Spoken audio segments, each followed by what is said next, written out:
Alright, morning.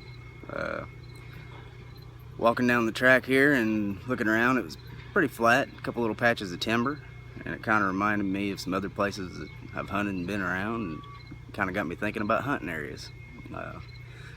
I've said it and I'll say it again, and I'll argue it. I really think that where we're at, fellas, there in the Ozarks, is one of the hardest places to kill them that there is.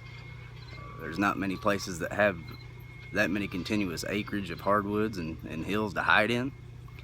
There's not many places you can go that many miles deep and get away from, human traffic. It's a haven for them. I think we've got as big a deer as you want to imagine, but I think that it's real easy for them to hide from people. So one thing about whenever I go to Illinois up there, they have drainage ditches and a few ridges with trees. The rest is ag, and it is easier to get your eyes on one and pick one out. I'm not saying it's a guarantee or easier to kill him, but it is easier to do your homework. It's easier to find your sheds. They don't have as many places to hide in. They don't have as many places to bed in. And it's like that all over. Kansas, same way. Southern Iowa.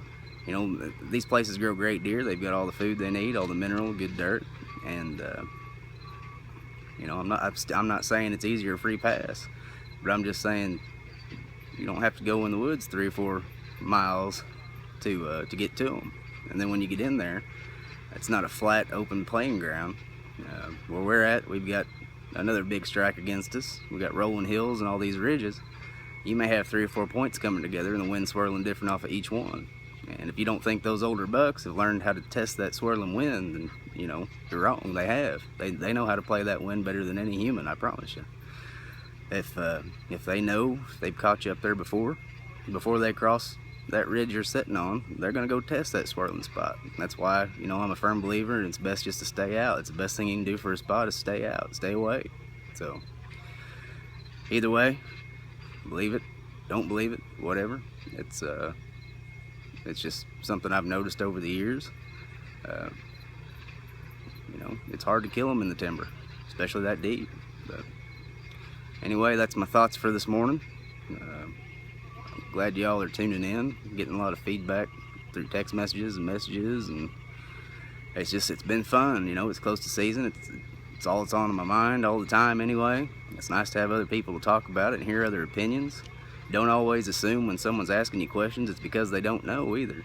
I ask a lot of people questions just to see what the difference in their thoughts and my thoughts is, and I'm not trying to tell them they're wrong or I'm right. I'm just trying to take in their information with an open mind, and maybe they know something I don't, or maybe they look at it the way I don't too.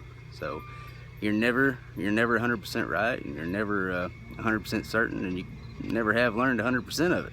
So that's the only way you get better, is to keep your head open and listen to other people's opinions and views and take it for what it's worth. So anyway, anybody's got any comments, holler back. Be sure to be watching on YouTube. That's probably where most of the videos are going to be going up. I don't want to be blowing everybody's Facebook up. We're just trying to kind of get everybody's attention right now, let them know what's going on and what we're doing. I do like the fact of staying in touch with a lot of you railroaders too. I hadn't seen in a while that hunt. So anyway, all you guys at home, be seeing you for too long. This is day 4. Today was a little easier.